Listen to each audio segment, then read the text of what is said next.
Today, I'm giving you what you all have been waiting for. That's right. The Bender bike finished and you get to see it. I wanted to do a little overview video of the bike, how I set it up.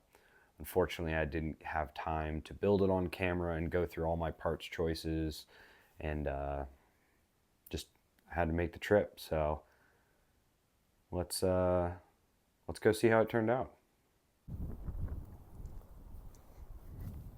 All right, so we're back from the trip, and I wanted to do a quick rundown of everything that I brought with me, all the bag setup, and then we're going to talk about the bike itself. On the front, I've got my Swift Zeitgeist bag. It's got my sleeping bag and some rain equipment in there. Easy access on the front, so if it starts raining or whatever, I can grab it right out. I've got my Nemo sleeping pad strapped to the front. I usually use an inflatable one, but because there's so many thorns in the desert, I brought this one. And then I've also got my tent poles. That's all riding on this tumbleweed pannier rack. And then I've got two Widefoot tall cargo cages, the new version of them, holding two Nalgene's on the front. Moving a little bit further back, I've got two Gibby stem bags, one with my Junosac crust bottle, shout out to them, and the other one holding my camera, little camcorder. Also got to keep some snacks in those. In the middle, I've got my hold fast frame bag. It's a size large. It's a little bit pushing it for this frame, but it has a little bit more vertical storage, so I kept that. Inside, I've got lots of snacks. I keep my charging equipment, tubes, pump, a wind fly, some extra straps and rope.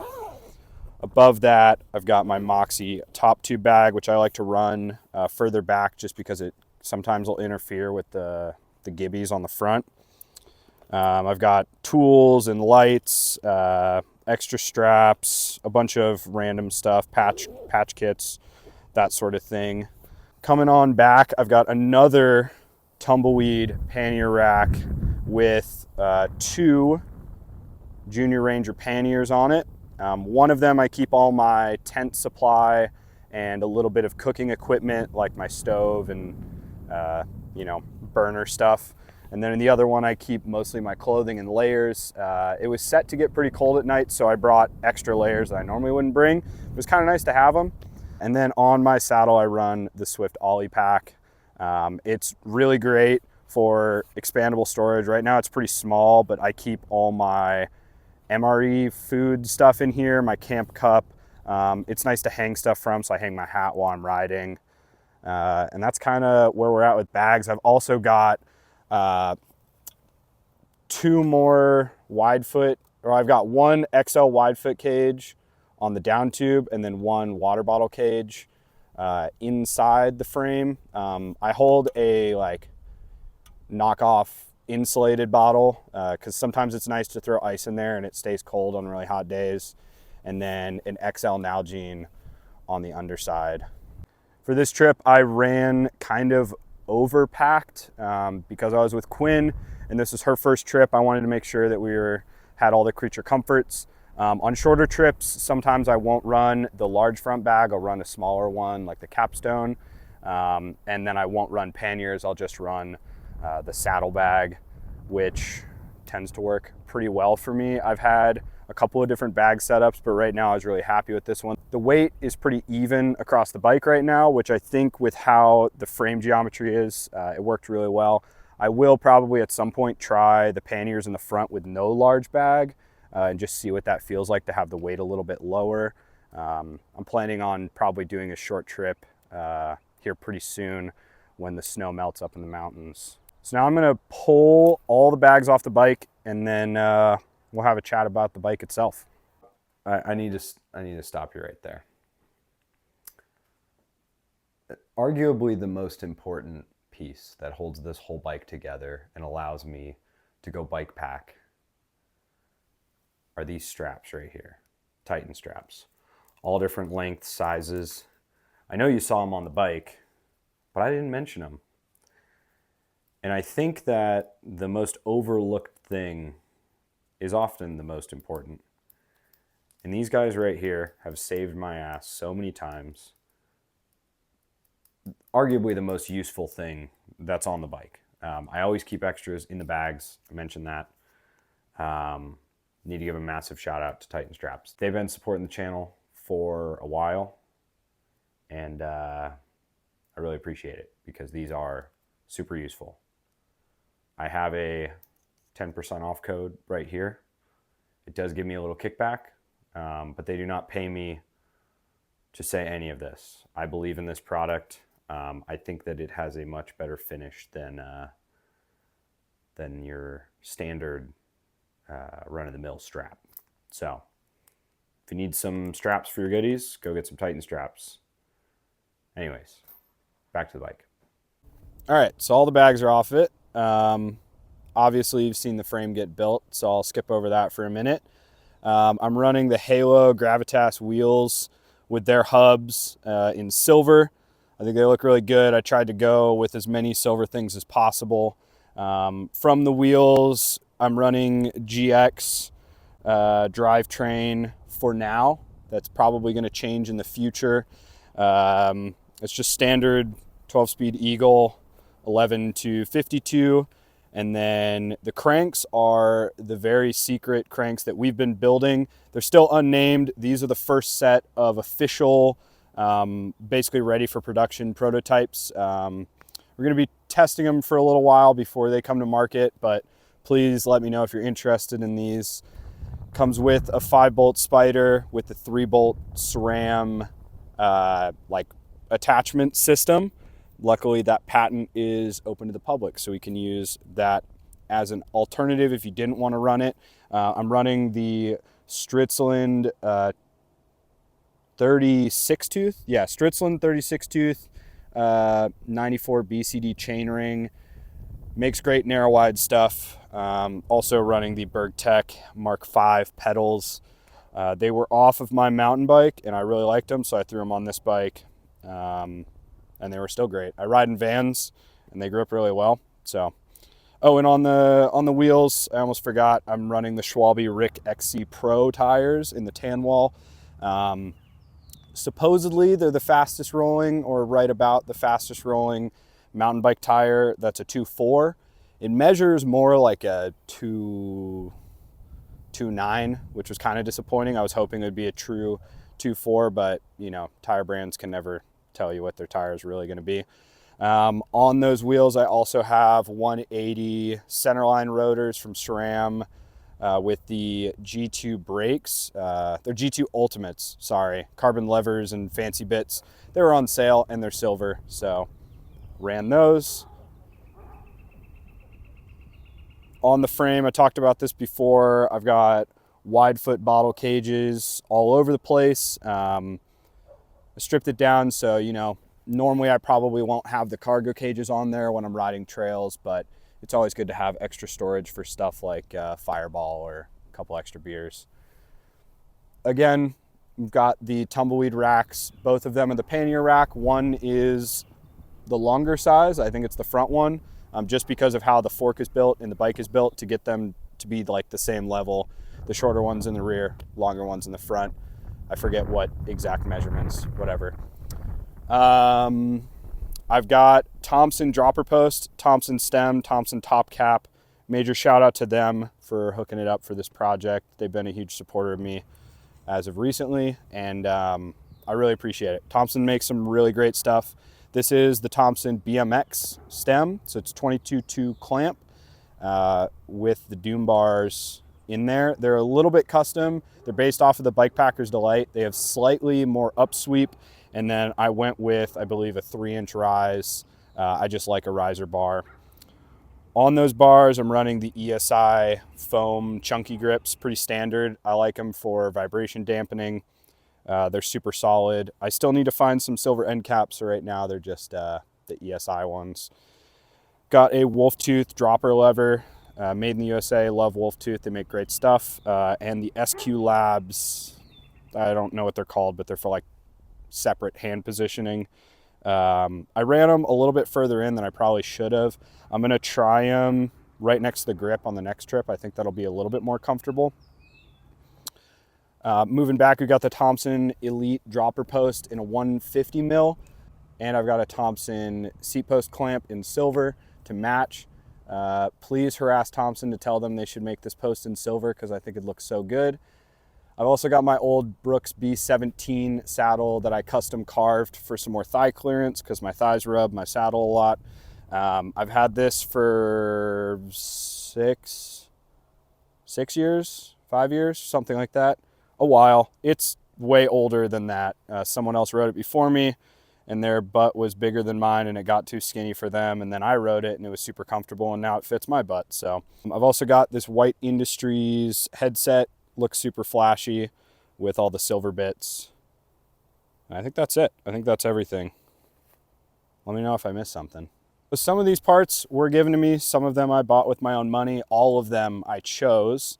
None of the companies reached out to me specifically to run parts. I reached out to them because it was stuff that I already wanted for the bike.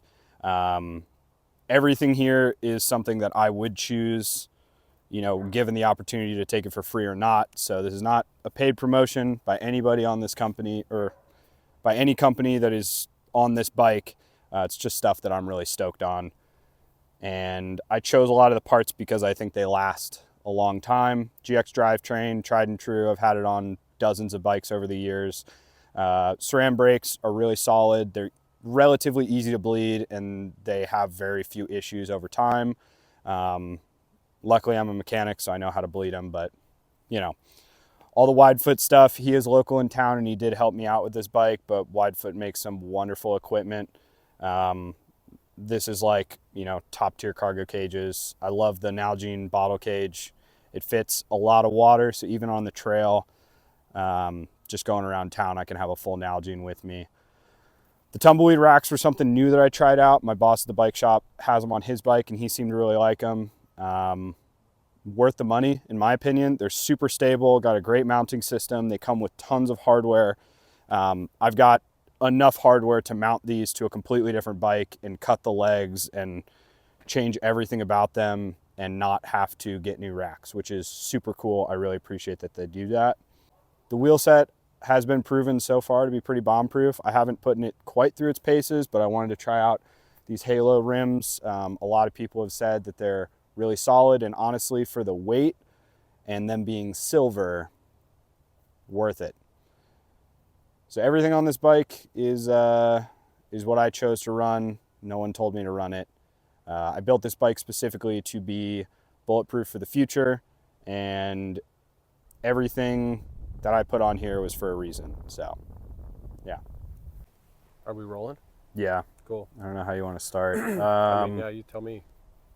Yeah, so got Will with us.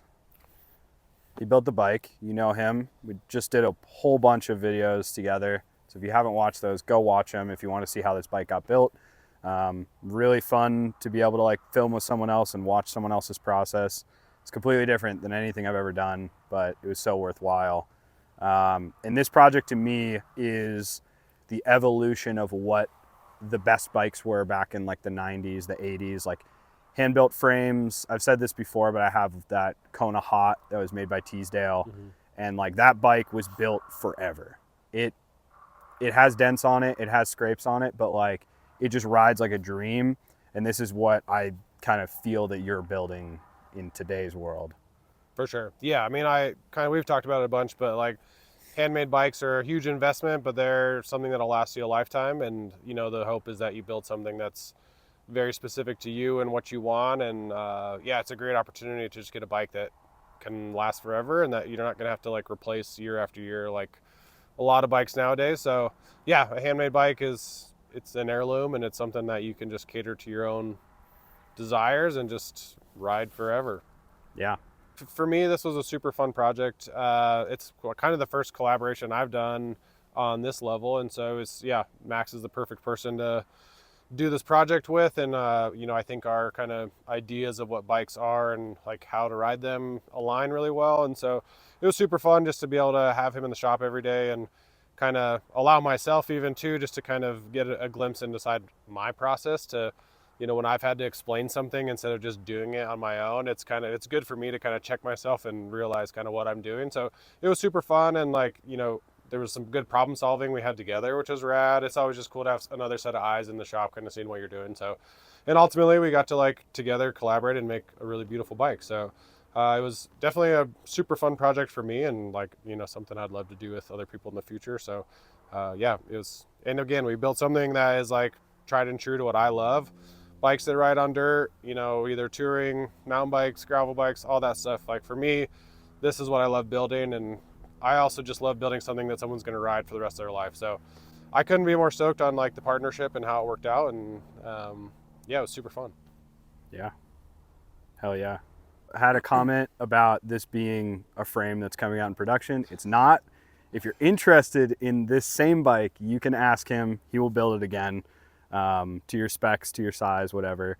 This is kind of in between your Master of None and your regular hardtail that you build. Totally. Almost. Like, I have it set up now for bike packing, but it's ready to have a 120 fork on it.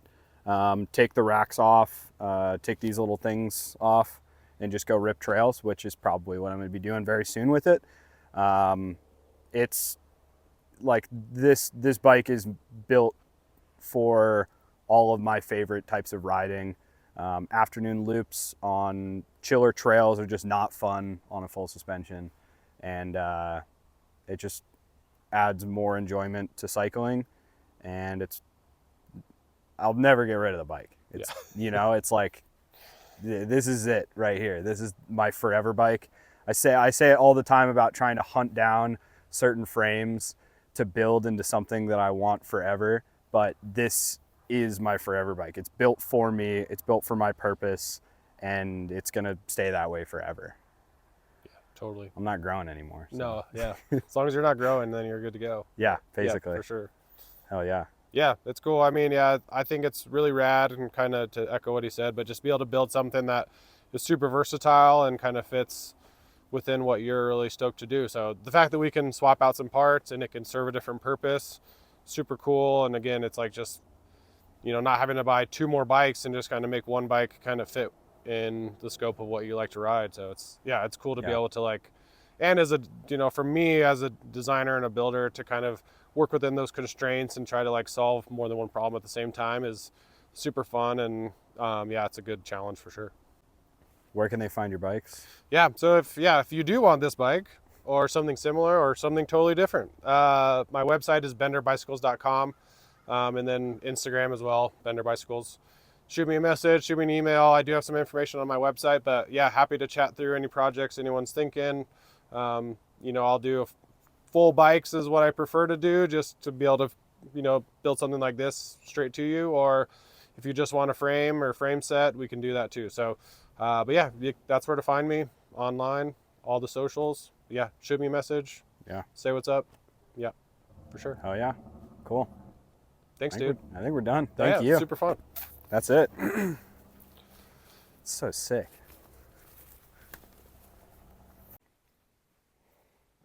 That's it. That's the bike.